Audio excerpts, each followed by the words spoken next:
গুজরাটে সেতু দুর্ঘটনায় প্রাণহানির সংখ্যা বেড়ে 21। রাসায়নিক বহনকারী ট্যাঙ্কার নদীতে পড়ায় উদ্ধার কাজে সমস্যা। বিশেষজ্ঞদের একটি দল ঘটনাস্থল পরিদর্শন করে প্রাথমিক তদন্ত প্রতিবেদন জমা দিয়েছেন। আর সেই প্রতিবেদনের ভিত্তিতে বরখাস্ত করা হয়েছে দায়িত্বপ্রাপ্ত একাধিক কর্মকর্তাকে। গত বুধবার সকালে গুজরাটের বদোদরায় সেতু বিপর্যয়ের ঘটনাটি ঘটেছিল। সেতু ভেঙে একের পর এক গাড়ি পড়ে যায় নদীতে। ধীরে ধীরে প্রাণহানির সংখ্যা ক্রমশ বাড়তে থাকে। গুজরাটের বদোদরায় মহিসাগর নদীর উপর গম্ভীরা সেতু ভেঙে মৃতের সংখ্যা বেড়ে দাঁড়ালো 21-এ।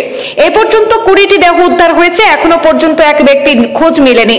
দুর্ঘটনার 3 দিন পরে তার খোঁজ চালিয়ে যাচ্ছে বিপর্যয় মোকাবিলা বাহিনী, কিন্তু সালফিউরিক অ্যাসিড ভর্তি একটি ট্যাঙ্কার নদীতে পড়ে যাওয়ায় উদ্ধার কাজে সেখানে সমস্যা হচ্ছে। উদ্ধারকারীদের কয়েকজন চর্মরোগে আক্রান্ত হয়েছেন বলেও খবর পাওয়া যাচ্ছে।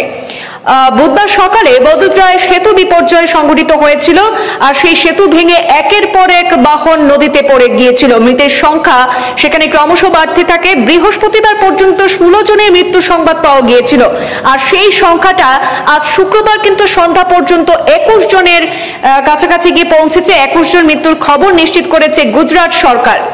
আজ সকালে হাসপাতালে চিকিৎসাধীন এক আহতের মৃত্যু হয়েছে। বদোদরায় কালেক্টর সেখানে জানিয়েছেন যে নদীতে পড়ে যাওয়া একটি ট্যাঙ্কারে ভর্তি সালফিউরিক অ্যাসিড ছিল।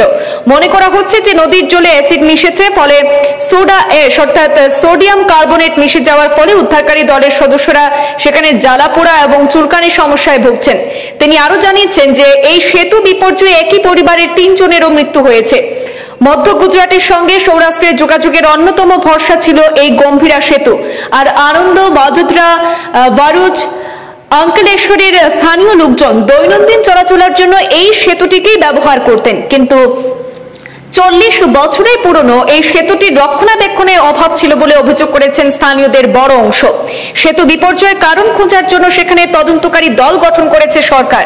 আর গতকাল বৃহস্পতিবার প্রাথমিক রিপোর্ট হাতে পাওয়ার পরে সরকারি 4 ইঞ্জিনিয়ারকে বরখাস্ত করেছেন সেই রাজ্যের মুখ্যমন্ত্রী ভূপেন্দ্র প্যাটেল। দুর্ঘটনায় প্রাণ বাঁচিয়ে ফেরা অনেকেই নিজেদের অভিজ্ঞতার কথা জানিয়েছেন। এমনই একজন সেখানেও কিন্তু তিনি জানিয়েছেন যে সেই দুর্ঘটনায় তার কিভাবে অভিজ্ঞতা হয়েছে, কিভাবে সেই দুর্ঘটনা সংঘটিত হয়েছিল।